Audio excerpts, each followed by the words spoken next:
Well, welcome to another episode of Out of the Blank podcast. I'm here with Hunter. Now, is it Glazener? It is Glazener, or you can call me by the pseudonym Space Cadet Hunter for my podcast that I'm one half of. But you should go with the Glazener thing on the fact of you're better than a Krispy Kreme glazed donut. Huh? Oh my goodness, yes, that's how I've told so many people how to pronounce my name. Glazener gets pronounced incorrectly all the time, and I think glazed donut. That's all you got to remember. You know, it's funny. Okay, so you're part of the Cannabis Quest podcast. I've talked to Clover. She doesn't know what Clover Lindari is. Do you know what Clover Lindari is?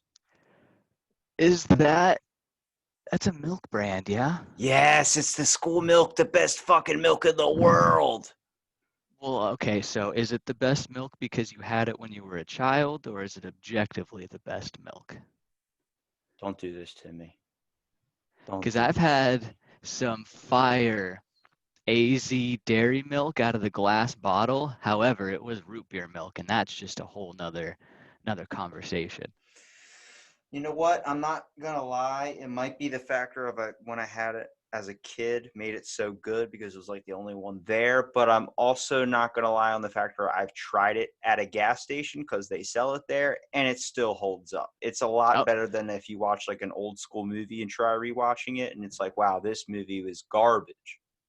yeah, when you oh my goodness, I've had so many of those moments where you rewatch something and you're like, wow, this does not slap anymore. I wish I'd never had watched this for a second time. Do you think that really brings into the era of all these remakes that are coming out now? I feel like people are talking about making a new Courage the Cowardly Dog, and I'm like, don't, please don't. I can't handle that. Like, if my childhood gets shattered, I don't think I could handle it. Yeah, I'm not the hugest fan of sequels and remakes. I love original source material, and yeah, I understand wanting more content. I'm super like that. I wish I could just take something and just expand it into more episodes. But going back and like rehashing Courage the Cowardly Dog would almost just be like, just come out with a new IP. Think of something different. I feel like they should bring Johnny Bravo back. I know a lot of people don't agree, Ooh. but come on now. A positive masculinity Johnny Bravo might be something 2020 needs. It was still as positive back in the day too, if you look at it, because he always got rejected by the girls for being the muscle-bound idiot dick. It was like that was the Hmm. perfect example of what we need to show is that you don't have to be a Tom Cruise. You could be a Jerry Seinfeld and still pull the ladies. Yeah, that honestly, that show probably would hold up and be just as good now. That one can come back um what's one that I thought was incredible? They only did one season, but they did a season of Samurai Jack after like a 14-year hiatus, and that just slapped. So Did you like Samurai Jack? when I was younger, didn't I wasn't as into it because I think that was the show that was on after the shows I wanted to watch. Yep. But I did rewatch all of them and then watch the newest season, and it like Samurai Jack is just a beautimous of a show. One show that needs to go back, I would have to say, is Dragon Ball Z. I know everyone's in love with it now, like, oh, yeah, Z, all the ultras and all that. I'm like, no, no, no, no, no, no, no, no, no. Go back to where everything wasn't super complicated. When it was like Vegeta and Goku, and they could just hit what is it? What was the combination they used to do? Oh my God, it's gonna kill me. I just said this in a. I thought the most crazy part of Dragon Ball Z was when they did that fusion dance. I think that was like the end of it for me, where I stopped and was Yeah, like, no more of that. but who was that guy that they formed into? Ah. Go 10. No, that's the kids' version. Oh What's wait. Goku and Vegeta's is Oh, there's Gogeta and Vegito. there Vegito. Vegito. Yes, Yes. that's like the best. Like Master Roshi, the very first episodes where Bulma was hot, and then now it's like a whole thing where Bulma's old and it's sad, but you're still getting a hard on for her because you remember of what she looked like when you were a kid. Oh, But LG Boma. Mm. but let me tell you something. It just sucks now because like they have a purple cat that ends up being a bad guy. It's now a good guy, and everyone's like, "Oh, I love Goku." It's like, do you know the real one? The one that fell out of a basket when he was a kid, or fell out of a pod and hit his head on a rock and forgot all that he was part of a Super Saiyan race. Oh yeah, and if you look at Dragon Ball versus Dragon Ball Z, you're like, oh my gosh, are they making this for the same people as well? What's the world gonna come to? Honestly, hopefully better animes because we all need that. I think this is where we talk about where marijuana is a good thing. Maybe we should just get people so high to the point you realize, because I always call it like a self-corrector. It shows you what's kind of going maybe not right in your life. Like if you're doing a bad habit, it'll show that. It'll let you know that you're doing this wrong. Like, oh, your posture's not straight. Let's straighten up. And then, but when it comes to having like people just get more pro cannabis, like maybe if Hmm. we have enough people smoke, would they realize how messed up we're going as a society? Like, oh my God, cartoons are complete trash. Wow, the world is really falling apart. With cannabis, I know that, or at least it's my belief that there is a huge state of awareness that comes when you take cannabis thoughtfully and intentionally. You can definitely smoke or consume too much cannabis to where you get to that flat out like I don't care kind of state, which also can be a beautiful thing. But I was That's better than listening. getting too high where you're like me and you freak the fuck out. Yeah, that's the peak that you want to avoid. But I think what is the most beneficial is when humans try to intentionally take their cannabis and brings them to that slightly level higher of awareness where you're kind of you stop and you think. It's weird to say that because when you take cannabis, the neurons are actually firing quicker, and that's kind of sometimes where you get those racy thoughts. But if you can remember to slow down and think about, am I breathing right? Am I eating this? Is this going to help me? um, do I need, I think I heard you say, or I heard somebody say, do I need this third Coke or something like Yeah, that? yeah, yeah. So that the was that was fire. I was like, yeah, what, I don't have those thoughts. I'll have a third. In Arizona, they're thirst busters. They're like 32-ounce things of soda you can get at the gas station. I'll drink those all day long. But if I'm a little bit higher, I'm thinking to myself, my my body's not really needing another 1,000 grams of yeah. sugar. So And that's, I think, the positive end. I really like that you or yeah, you kind of pointed that out, that I said that though, because I always say that and people are like, what are you talking about? I'm like, I feel like if I drink a soda when I'm high, I don't enjoy it. I really just like, I can taste the syrupness to it, which I totally neglect when I'm just drinking it sober. And it's really brings to light a lot of excruciating detail, which I love. And it also can be very fucking scary. You should never feel your Hmm. teeth ever. But at the same time, it's a complete, like, it helps me feel like I'm trying to like correct a lot of bad habits that I've evolved just from neglect and all these other things. Because I feel like on an everyday basis, people are neglecting a lot of things, such as like sounds. My sense of touch is the most important. I've learned to kind of, I've seen it in a new light. It's like the very first time I smoked, someone took the sunglasses off my face, and I was able to see what detail I was missing out on every day. I mean, every morning I wake up, I go to work at around like 1 a.m. or something. Nobody's on the road, but I get to hear things. I'm not paying attention to every single car on the road because I'm the only one driving on it. Like today, for example, or this morning, a full on yellow, full bright moon. I mean, over the Ooh. lake, where I was like, I need just to park the car real quick, sit for 5 minutes, and watch this, because I can't get a picture on it with my phone, because apparently our phones can travel and call people around the whole entire world, but we can't take a picture of a fucking moon to save our life. But it's important to have those clarity moments that you miss out on, because when you start missing out on all these moments, like we do a lot in life, like such detail as wind in the trees, creates an era of depression. Oh, 100%. And um, like it's a level of clarity that weirdly enough you can also achieve. I'm a big, or becoming a big advocate of trying to achieve a balance in what you're seeking with cannabis, but also trying to find it without cannabis. So that level of like clarity and peace and being able to appreciate things is a lot easier when you consume cannabis. And also, I think it's really interesting that you said something about like driving and there's no cars on the road and you're hearing things. What I've noticed while I'm smoking cannabis is also I'm more easily able to notice the natural things around me. I'll go outside sometimes and I'll be able to go, all right, telephone pole, look at all those wires, look at that concrete building, look at that. But sometimes when I go outside, just after smoking just a little bit of cannabis, I can think to myself, I can feel the trees a little bit. I can notice the trees more. I'm not paying attention to the man-made structures. So there's something about cannabis that allows us to unlock the things that are important if we treat it with the correct intention.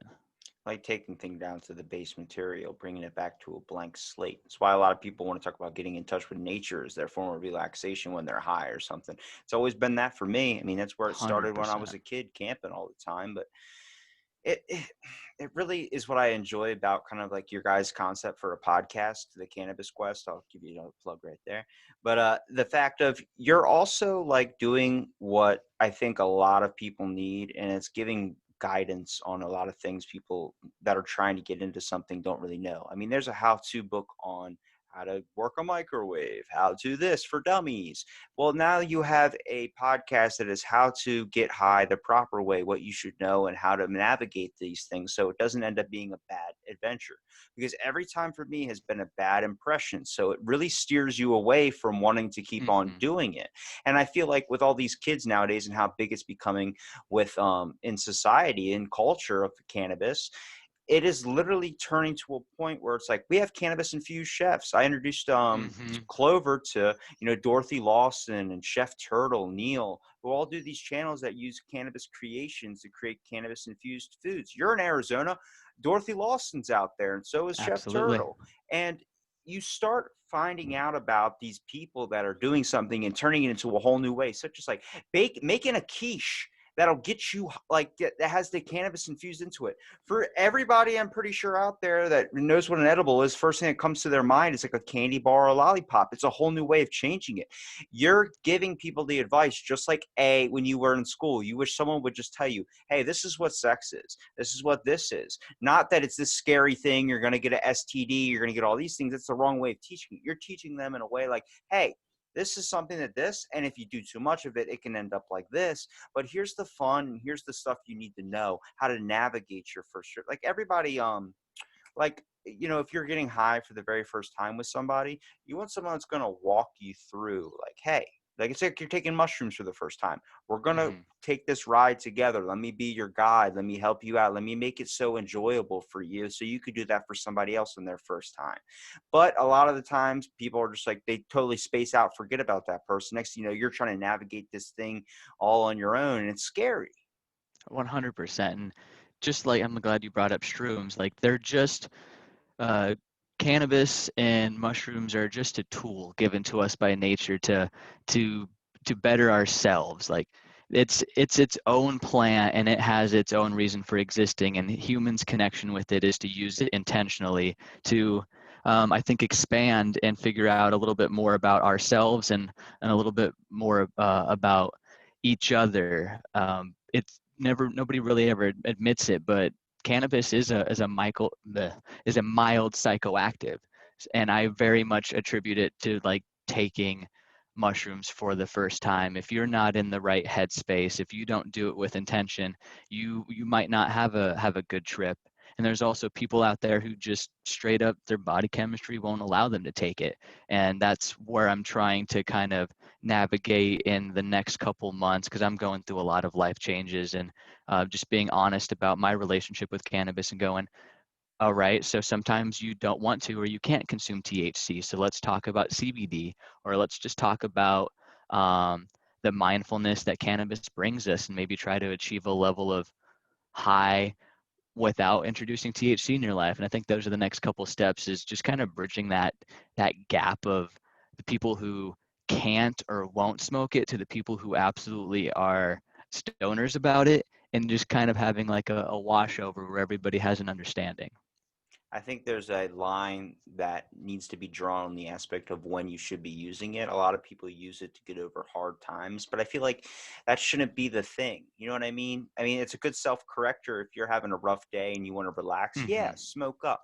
But if you're having like the same problems every single day and you're just using that to blend away the pain, use that to figure out what's the issue that you need to focus on and then fix it, so you don't feel like you need to be smoking just to get the day over with or something. It should be a fun experience, not something like, oh, I have to do this just to get my mindset for the day. It's like, hold on a Mhm. second, what's going on in your life that's causing you to feel like you need to do that? Yeah, I'm a big believer in taking sessions where I mean, I'll totally admit when I lived up in Flagstaff, was going to college, I was more of a let's smoke all day, every day type of guy. Now I use it as more of, okay, at the end of the day to help me calm down, kind of put things into focus and perspective and evaluate some things. There will be days where I'll go all day, I'll work all day, I'll play, I'll go to work out, and then 10 o'clock rolls around, I'll go, oh shoot, I don't think I've even smoked a bit. And some days I'll try to even finish the day without smoking and use that as a comparative baseline for the days where I am hitting my pen or medicating a little bit more, because some days I need to medicate because of my back pain, that kind of thing. And then I have to also remember to be appreciative of the days where I don't need to smoke, whether mentally or physically. And I definitely think that's a form of clarity you need to have, especially because how many people, I know people, it always goes on two sides of the spectrum. Well, I'll never smoke it. I don't want to be like that. And then there's the people that are like, I need to smoke it to even get the day functioning. Like, I can't Hmm. function without it. I'm like, there's a balance there that we need to find, like, obviously. Always. Yeah, there always needs to be a yin and a yang and a balance. And I think that's the hardest thing about growing up is realizing that nothing is black and white. We live in this area of gray, and we constantly need to find balance between too much and too little, and this opinion and that opinion. It either becomes like when you smoke a task or something can either be the best adventure or it becomes super fucking challenging. I've had it go both ways, but I've had, like, for instance, I kind of use this in the last podcast. There's a guy who does a cannabis show on YouTube called Cooked on the Couch. His name's B. Hmm. And I was telling him, like, I had gotten into like a really weird phone call that actually was pretty amazing. It was like like a grandfather or grandmother that called me. It was my grandmom, and I hadn't talked to her in almost a year. But she called me, like, say, hey, how you doing? Just letting you know that there's this for the phone bill or something. But it ended up turning into like this deep conversation where we talked for like 2.5 hours, and it was because I was high. Like, I just Hmm. felt like I was trying to convince her half the time that I wasn't, but it got so serious and I learned some things from it where I was like, wow, I would have never gotten that. I would have completely been like, all right, well, I got to go, and then hung up. But I stayed for that phone call and I listened the whole time. And I was like, You were wow, present. yeah. And that's what I think is so important about it. Like, even though I don't smoke really, Hmm. the fact of I see the benefit of it. I see where it can get people to this state of either pain relief or, Hmm. especially the world's dealing with so much depression and anxiety. It's needed out there. But I kind of want to ask you this because I always like hearing this because I feel like it's always the positives about marijuana that get talked about. What's one really bad experience you've had? I've had so many. I am trying to think. I can think of a really bad experience I was around, but me personally, shoot, I don't think I could bring up a personal experience that I've had where it's done me dirty, or I've messed up too bad or anything like that. I would say the worst experience I ever had was years ago. I had made edibles. I believe Clover was there. I think she helped me make them for my roommates in my apartment, and one of the people there either wasn't they weren't the most into cannabis, and they weren't the most ready for these edibles, and it actually like sent them into this like panic state, and having to deal with that while also knee deep in my own edible. That was a time. So that really opened my eyes to the fact that even though this miracle plan is amazing, it can also harm people who aren't ready or don't have the right intentions, or some people's body chemistry just aren't able to handle it. Now, you say body chemistries. Can you explain that a little bit to me about like what chemistries, how do you define if it's for you or not? Like, for me, I get pale white. Sometimes I get flushed. I feel like I just got hit by like a wind or something, or it takes the breath out of you. Like that happens a lot. I've actually been I felt similar to that before, but I believe also that was when, so I've discovered the hard way that I have alcohol intolerance. So I think that's also when I was mixing alcohol and cannabis, and I just get flush white and feel gross. But everybody has an endocannabinoid system. Everybody's got a lymphatic system, a cardiovascular system, the ones they teach you in high school, college, but everybody also has an endocannabinoid system. And that's literally a system of receptors that are built to house and take in CB1 and CB2 cannabinoids, which are the number one thing that marijuana and cannabis produces. That's what gives you the high. So literally you have this natural system in your body that's meant to interact with this plant. Some people just have either their receptors have really not been activated or they're really shallow and they can be overwhelmed really, really easily. Everybody, I think, has learned in high school homeostasis. The homies got to stasis together. Your body's got to try to stay within its limits. And cannabis can really F that up by just giving you a huge rush of a different chemical on the most basic scientific level. I hate using the word chemical, but um, everybody's got this system, but everybody also it interacts with cannabis in a way different way. Just why there's diabetics out there who interact differently with sugar. It's no different with cannabis and the endocannabinoid system. See, I like to think of the way you're explaining that. Immediately, it comes to my mind is that movie like Osmosis Jones, where like the pill Mm-hmm. goes into your body. I like to think of it like that. Like it's really kind of it's flowing through your system, and your body has a natural state, and it also is a great way of flushing out toxins. I mean, Oh yeah. people talk about like we talk about the Diet Coke thing, for instance. That's a great way of figuring out if you need something in your life, if you need to be doing something a little bit differently. It's a great self-reflector, but it brings better insight into things that you're missing and wants you to create more of memories and moments. I know that sounds sappy and like every stoner show always talks about that. It's like, but it's really true. Like you live your life in one perspective and then somebody shows you a different one. I mean, I'm not saying it like to be, yeah, you hear people try DMT and their life is completely changed, but it's a Right. factor of like, this is something that is not as bad or not as, I wouldn't say bad, but as serious as DMT, but Mm-hmm. it can really show you the perspective of things. And that's not just being like, oh, you're just a druggie, which somebody would have said that 10 years ago if you would have been talking like this about cannabis. Totally. And I love the way you put that because that's what it really does is it allows us it gives you the opportunity. You can smoke cannabis and you can still be stuck up your own butt. But cannabis gives you the opportunity to be and consider other people's perspectives, perspectives of the world, perspectives of looking into the future. It's sometimes we forget that we're just people walking on this planet for a short period of time and then move on to the next story. But when you think about cannabis and you trace that back to, hey, cannabis was consumed back in like the 1900s as pharmaceuticals, and we used hemp for rope and everything. And now, then all of a sudden, one dude and his buddies decided to make it illegal, and now we're on this track where we're And trying to. they tricked them too. That was the thing. Oh They yeah. tricked them, telling them that this was this going to be this crazy drug, and they made it illegal. Then they realized they were talking about hemp and marijuana and all these things. And now we couldn't correct it because if we decided that, oh wait, hold on, we take that back. If we did that, then we'd have to take back so many things we already claimed judgment on. Oh, that's. I mean, you nailed it there. Like we can't.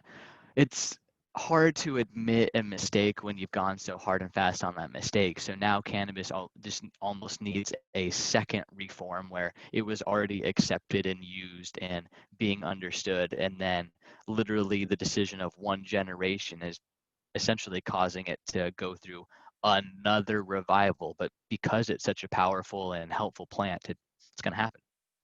See, I always talk about conversation probably being the key fix into a lot of issues that are going on in society today, but nobody ever wants to take the time to have that conversation. But the time you have the most meaningful ones is when you are high.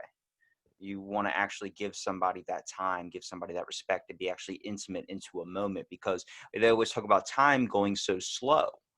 It goes Hmm. so slow because you're actually in it. You're not up in your head. You're not dealing with so many things. If you get too high, then you probably will be up in your head about things. But Right.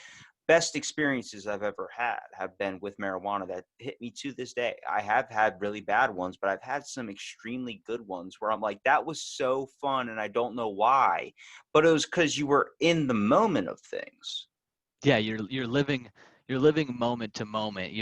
It's a lot harder to think long term when you're under the right or desired influence of cannabis. And I think that's one of the most beautiful things about it is you're not agonizing over what's happening in the future. You're doing and thinking about what's right now. And not to get too into the spiritual enlightenment stuff, but I've been into meditating, and I've been reading a lot of Ram Dass. And the best thing you can do is be here now and not think about the future. Just think about where you're at. And I've never found anything else that helps me do that as much as cannabis does.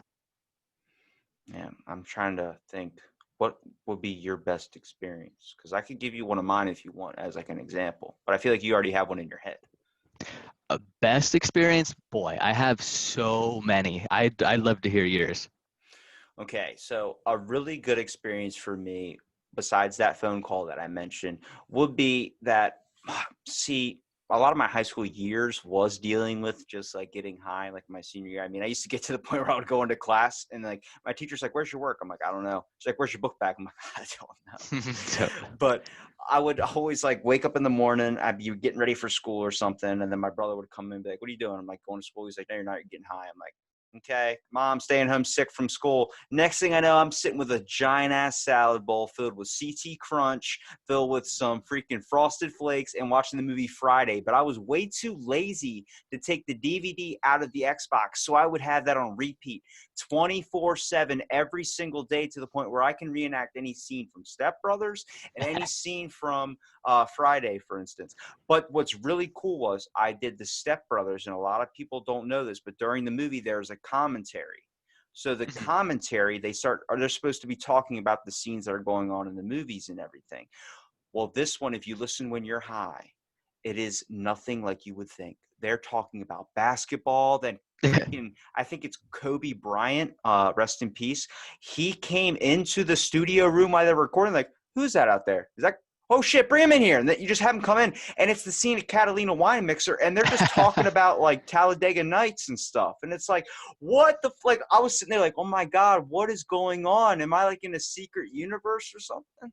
And you feel like you're part of like the secret that nobody else is in on unless you're high in that moment, which is the beautiful feeling. I felt like I entered a cheat code into life. I was like, hold on, where am I at right now? That's a good way to put it. I think you've kind of sparked maybe a me to pick one, and it's kind of hard for me to pick a moment because I've, I've had a intimate relationship with cannabis for the past like 5 or so years. I can definitely pick moments where I've not been high, but a lot of my life is microdosing and also using different cannabis products for pain. But if I'm thinking about some of the best moments, it was actually when I first started. This was before I moved up to Flagstaff and got my own place and got into like a rhythm where I was comfortable smoking all day, every day if I wanted to. This was where I was still not on my own. I had to go visit my friend to go smoke. It was like, all right, let's meet here. We have 10 minutes to smoke. We got to pack up. We got to wash our hands. We got to spray whatever. And then we got to go say hi to the parents and go to Taco Bell. So, any of those times where me and my friend had these rituals, these routines where we would meet in a certain place. We would take our couple hits. We would do the same thing every single time to try to not get caught. Something about that, like, intentional way of smoking, getting it done, eliminating the evidence, and then going throughout life like nothing had happened, but we're in this altered state that nobody else knows about. I think that was always my favorite part about cannabis. And that was in the beginning. And still thinking about that is one of the more fun ways to go about your medicating. What do you typically try and give advice wise to new smokers out there? If there's someone listening that's kind of wondering a little bit more, besides tuning into the show, obviously, but more on the lines of like, what are the first steps to really having an amazing experience? Would you recommend doing it with friends? Would you recommend? I would recommend doing it with friends, but also be wary if that friend is a veteran smoker, that they also try to help you dose in a way that makes sense. But really, it's hard to say do your own research because it's frustrating. There's not a lot of research out there where you can't just go on WikiHow and be like, I'm a new smoker. How much should I smoke? Well, if you type anything on WikiHow or you get Quinoa, whatever that site is, it's like, what do you do when you're too stoned? And then it's like a million things like, don't stick a fork in the toaster, don't do this, don't do that. You're Yeah. like, well, it's nothing ever positive. No, that's I think that's the frustrating too is you got to go into it with a positive mindset. It's like a shroom trip. You are going to bring into the cannabis session what you are feeling. Cannabis doesn't necessarily let you feel differently or distract you. I think it more highlights what you're actually feeling. So one, always mindset's the most important. Got to make sure that you're in a place where you're comfortable, like your house versus your homie's house. And then also, there's not anything internally that you're at least hiding from yourself. You can be dealing with something and be honest with yourself and not tell others about it. But if you're hiding it from yourself, cannabis is going to reveal that to you. So be prepared in that sense. But like logistically, take it slow. Know how dosing works. Know what you're smoking. Ask for help if you need it. I remember when I was a baby stoner, I burnt my thumb to high heaven trying to light something because it was just sitting there and it wouldn't pull through and it was just flaming my thumb up. It's, obviously better now, no scars or anything, but ask for help. Know what you're doing and don't try to match your buddy. Yeah, work at your own pace. I feel like that was always the issue for me is it would just keep going around and I would keep hitting it until everybody was done. And sometimes that is a lot of people's first initiation with it. I remember you're the brand new smoker. You go to the very end of the line, and you're just thankful for whatever ash or last hit you can get. And sometimes that works because you're really not taking in a lot of THC. So slowly building it up might be the way. But a lot of people need to remember too that your first or your second or even your third time, you might not feel it or it might not even feel like cannabis because if you're a virgin smoker, your body needs to activate those receptors. It's still science, like it feels like magic, but you might not feel anything the first time or two just because your body's like I can't take these molecules in. So just be patient with it and give yourself room to experiment. Now we talk about in kind of introspective into your own life a little bit too. Have you really taken like, like a day where you're like, I'm going to smoke and I'm going to try and figure out some things in my life? And if you have, what have you overcome? Like, what have you noticed? I mean, I've got a really good example. I've went through a huge life change where I had the end of a really long relationship happen to me just a bit ago, and there are days where I try to sit with and try to find clarity without cannabis. But one of the biggest breakthroughs I had was um, I would just took the what felt like the smallest of hits from a pen and just sat out in the backyard and kind of just reflected. And I thought I was going to have a moment where it would be a couple minutes or what have you. And next thing I know, I look at my phone and like an hour's gone by and I've just sat there and I was feeling good because of the cannabis, but also it let my mind go free, and I went through what felt like all of the stages of uh, of sadness there. I went through anger all the way to like acceptance about this situation. And I don't think I would have even been able to have that mini cathartic episode if cannabis wasn't there to like guide me along because it didn't feel painful. It felt like I was just acknowledging reality. And I think cannabis can very much help us acknowledge reality. I look at how far it's traveled from when I first, tried it to where kids are now trying it for the first time in 2020 or whatever. And this just the new age of how hip it's become now, like dispensaries and Hmm. everything becoming a thing where they're like, yeah, me and my buddies went down to a dispensary and, my buddy's got his medical card. We got some and we went back to his house, watch cartoons and have fun. I'm like, wow, every experience for me is like, we're doing it in a garage. We're doing it in like off a trail, all these which are Hmm. good stories, but a lot of times, like what's really kind of steered me away from the whole thing in general before it was so legal as it is now was the idea of how like weird that drug deal vibe kind of is, and it was so uncomfortable to be around. It's like, well, this guy, he ripped me off on this deal, and I'm like, what? Mm-hmm. I just feel so uncomfortable around it because I'm not part of that world. I'm like, man, I was just wanting to get high, you know what I mean? That type of thing. And then it turns into this like scary thing, kind of, but it's becoming so much more than that now, to the point where it's like you still hear about people being like, I got ripped off for this, but it's like you can go to a dispensary now and they're not going to rip you off, even though a lot of people complain about like, that's giving money to the man. Yeah, but it's getting something out there where a lot of people don't feel comfortable like I do doing a drug deal or something like that. They don't want it, because then it always turns into this whole situation where it's like, I owe that guy this much money for that because he gave me a deal on this. And it's like, I'd rather just Mm-hmm. be like, you have to pay up front for it, get the money. So there's no like bad connections or ties that end up getting burned because something happened or something got misplaced because of trust issues. It's like, it should never be Oh yeah. about that. Yeah, I agree completely. I have my own opinions about the man getting into weed and that corporate cannabis biz, but I do appreciate dispensaries because of how easily it can normalize things.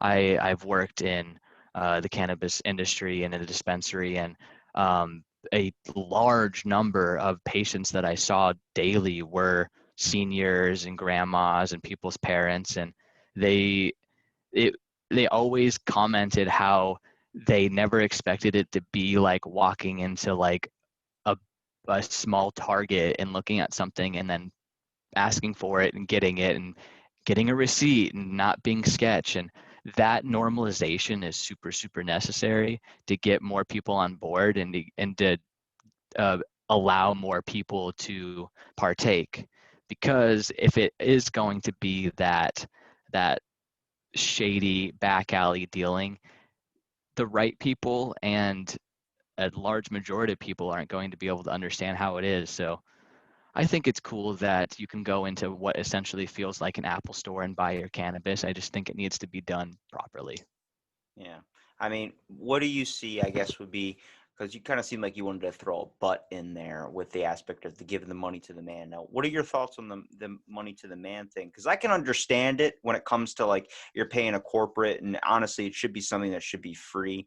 But sadly, nothing in the world is free. And it seems Right. like you have to pay this much money. You have to get in like an interview to get your medical card and stuff. But a lot of the time, doctors are like, you hear about people that are like go in there, oh, I have bad vision. Okay, here's your medical card. And they sign you off and just give it to you. Those are just people that are like, well, they're going to figure out if it's for them or not. You're going to keep filling Mhm. up that prescription if it's for you, or you're going to stop if it's not working for you. Exactly. Um, I don't have as much of a problem on the patient side. Like I feel like everybody should just be able to have the ability to be a patient and decide exactly one way or another if it's for them. My biggest issue is that the cannabis industry already is incredibly inequitable. Um, you look at every big cannabis company out there right now, and I bet you money it's owned by a rich white dude. And it's going the way of corporatism, where it's all about earnings, it's all about shares, it's all about paying out stakeholders. And I can tell you it's not about taking care of employees or anything like that. So already this plant that's supposed to be beneficial and helpful is already kind of being put into a structure that I don't have a good taste for anyway. So it's kind of up to everybody to be as intentional with their where they purchase their cannabis and what brands they buy and how they smoke it to try to overcome that a bit. Yeah. Now, if you had to say that there's any stigmatized things out there that you want people to know that are not true. The lazy stoner. I everybody that I know through the cannabis industry is obviously a stoner, and they're the most gung ho, creative. I'm gonna get shit done people out there. It's just so frustrating when I see somebody stigmatize the lazy stoner and then say nothing about throwing back a few beers to the wind or something or other. So really, there is no lazy stoner. I feel like there are lazy people who smoke, and then that allows them to imbibe in their laziness more, but there's also people who are just like, I want to be creative. I want to set the world on fire in a positive way, and cannabis just helps that even more. So there are no lazy stoners. They're just lazy people. Yeah, I look at we talk about like movies, for instance. Like you see a bunch of gun movies going off. That's not what the world's about. It's all about guns. I mean, unless you're looking at news, I guess. But the factor of like it's not all like Tom Cruise, teleporting through time or something like that. That's not what it is. But you see every stoner movie, and then people look at that, and that what creates a theory of like, well, then we're gonna have a doped up society where everybody's lazy. It's like that's not true. I've talked to some people that is their business as their profession is creating Exactly. creations and owning a dispensary and educating people on the benefits of this drug. And let me tell you, they're not lazy at all. And yeah, they have to be like the opposite of lazy, because I mean, to be a business owner and an entrepreneur is hard enough, but doing that with in an industry and with an item that's federally illegal, you have to be like hardcore, get your shit done, opposite of lazy. So I'm always going to correlate it to this example, but it's the scene from Pineapple Express. And the reason why I think it is really illegal is because I think it makes you question a lot of things. And you start smoking. And one thing I really started to notice, like when I did do it, was I was always questioning, like, why are we doing it like this? Why don't we do it like this? Like, it doesn't make sense how we're doing this. And then you realize it's a whole profit thing. It opens up a lot of things that are going on in the world. We're like, that's not right. That's not doesn't seem moral at all, but we're all just accepting that. Is nobody questioning? But when he's smoking, how do you feel about your superiors? He smokes it, fuck you. And he's like questioning things. He's like, why are we mhm, underground right now? And it's like you start picking out things, and that's when the guy picks up the phone and goes, illegal, because mhm, you're questioning things that like society's like, no, we need you running in the system, and we don't need anybody that's popping out of the thing. They tell you, the world tells you, society, all these things, that you need to be that individual, you need to be that spark, we need that creative entrepreneur, but really we need you to fall into a system, and we don't want you raising questions, because if you pop out like a peg, then we got to put you back in place. that's so painfully on the nose. Like I I couldn't have said it better myself. Like, yes, society does try to promote you to be that individual, but really, I feel like that's just save that for the kiddos. All right, so now here you're a cog. Don't question your abilities. You're gonna make this machine run, and that's exactly the opposite of what cannabis does. Is goes, it makes you go, I this blows. Like we're meant for more. And I think that's one of the probably the bigger reasons as to why it was stigmatized the way it is because it allows you to go, hey, everything around this is working, but just barely. We can make this better. And the powers that be don't want that all the time. Yeah, it's like everything used to be like you want to be this individual spark, this thing that's going to change the world. Then it ends up turning into the scene from like Fairly Odd Parents, where everybody's the same colored gray blob, and you have to form a pink purple hat just to separate yourself from the rest of everyone. I'm like, why are we all trying to be the exact same thing when we all know we're all not meant to be alike? We're all also not meant to get along. You're going to have your confrontations with people, but it's all about understanding and learning from that too. Hmm. And from my perspective of trying to talk to everybody out there in the world, I can tell you that it's just really a lot about listening and being open-minded to it too. But there's not everyone in this world is not meant to be a 9 to 5 lifestyle, but society is built that way. And that's why there's those rare few, those ones that get the jobs like I do, that do like the morning ass routines before everybody else. You need those people. You need everyone in Hmm. this world matters to something, but we're living in a system that's bred to put you in place instead of be creative. And during this whole virus, that's what I call the whole benefit of it, was the fact that it showed people, you worked 20 years for this company, all that just went down the drain. So playing it safe is not the way to go. It's about taking that risk, going down an entrepreneur route if you need to, creating something. Be you. What did you want to do with your life? Where do you want to go? What have you done for the past 30 years compared to what did you want to do? Well, go Hmm. pursue it.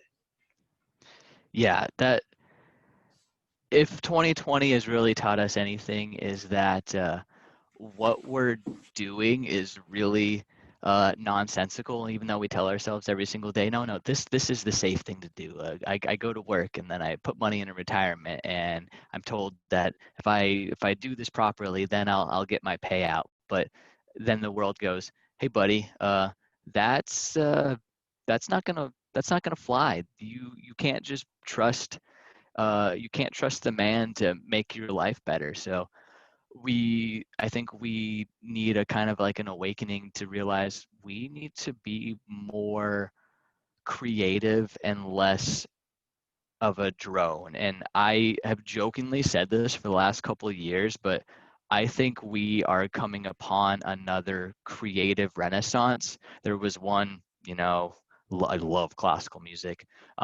There was a creative renaissance with classical music, with art. I think it's going to happen again in 20 or beyond 2020, where we go, yeah, F this corporate productivity BS. Robots are going to automate and take over most of the workforce anyways. We need to regain our humanity, and I think cannabis can help us regain our humanity. I think that sparks up to my theory of the Luddite movement. I don't know if you know what that is.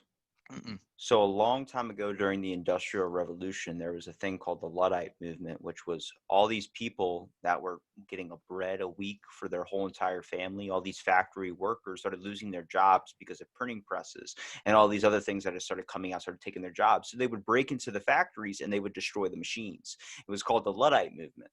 And I believe that's going to end up happening where how far we're going with the Neuralink and all these other types of technology that literally seem like that's not what we're supposed to be. We're not supposed to be, society's all about change and we want to change ourselves. If somebody tells you they can make your brain smarter, faster, and stronger, all these other types of things, you're going to want to do it.